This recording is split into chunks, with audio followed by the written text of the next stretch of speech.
Hi ಎಲ್ಲರಿಗೂ ನಮಸ್ತೆ. ನಾನು ನಿಮ್ಮ ದೀಪಾ ಮೆಹಂದಿ ಆರ್ಟಿಸ್ಟ್ ಹೊಸಪೇಟೆಯಿಂದ. ನೋಡಿ ಮೆಹಂದಿ ಮಿಕ್ಸ್ ಮಾಡುವುದು ಹೇಗೆ ಅಂತ. ಫಸ್ಟು ಶುಗರ್ ಹಾಕಿ ನೀರು ಹಾಕಿ ಶುಗರ್ ಎಲ್ಲ ಕರಗೋ ತನಕ ನೀರಿನಲ್ಲೇ ಬಿಡಬೇಕು. ಆಮೇಲೆ ಮೆಹಂದಿ ಈ ಥರ ಸಿಲ್ವರ್ ಕಲರು ಮತ್ತು ಅದರೊಳಗಡೆ ಇನ್ನೊಂದು ಕವರ್ ಇರುತ್ತೆ. ಆ ಥರ ಇದ್ನಂದರೆ ಮೆಹಂದಿ ಹಾಳಾಗೋದಿಲ್ಲ, ಚೆನ್ನಾಗಿರ್ತತಿ. ನೋಡಿ ಈ ಥರ ನೈಸ್ ಇರಬೇಕು. ನಾನು 3 ಫಿಲ್ಟ್ರ್ ತೊಗೊಂಡಿರೋದು. ಗ್ರೀನ್ ಕಲರ್ ಇರಬೇಕು ಪೌಡ್ರು.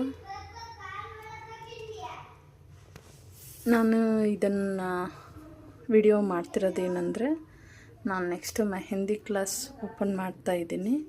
ಸೊ ಯಾರಿಗೆಲ್ಲ ಮೆಹಂದಿ ಇಂಟ್ರೆಸ್ಟ್ ಇದೆ ಜಾಯಿನ್ ಆಗ್ಬೋದು ಮೆಹಂದಿ ಕ್ಲಾಸ್ಗೆ. ನೋಡಿ ಸ್ವಲ್ಪನೇ ನೀರು ಹಾಕ್ತಾ ಮಿಕ್ಸ್ ಮಾಡಬೇಕು.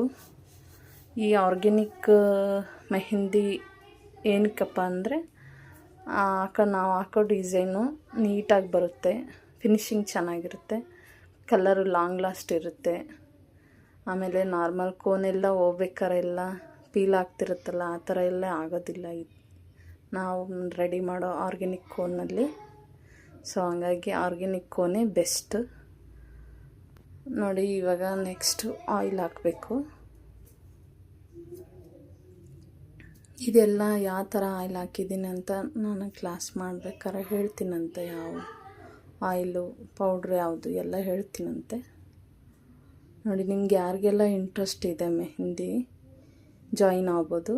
ಇನ್ಸ್ಟಾಗ್ರಾಮ್ನಲ್ಲೇ ಮೆಸೇಜ್ ಮಾಡಿ ನನಗೆ, ನಾನು ರಿಪ್ಲೈ ಮಾಡ್ತೀನಿ ನಿಮಗೆ. ನೋಡಿ ಈ ಥರ ಕ್ಲೋಸ್ ಮಾಡಿ